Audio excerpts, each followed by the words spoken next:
bienvenido al pabellón návido, donde las hermosas návidas componiéndose el vestido, arreglándose el peinado, la cita del pabellón návido y el cordón de churumbe.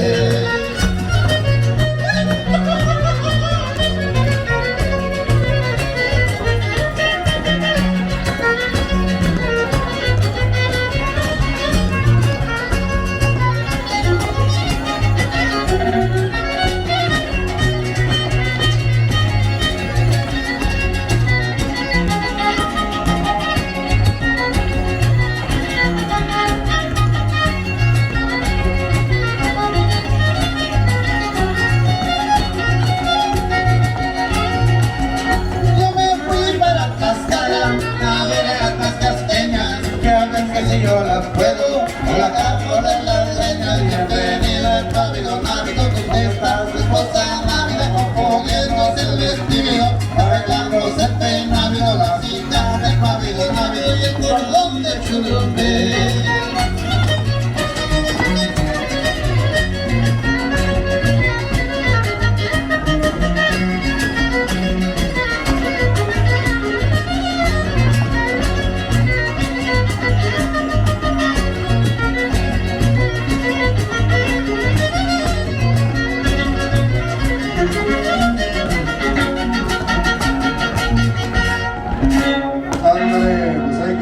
Al ritmo de Guapanguito Norteño, claro que sí, seguimos avanzando, seguimos dando la más cordial de las bienvenidas a todas las personas que nos visitan en diferentes lugares de la República.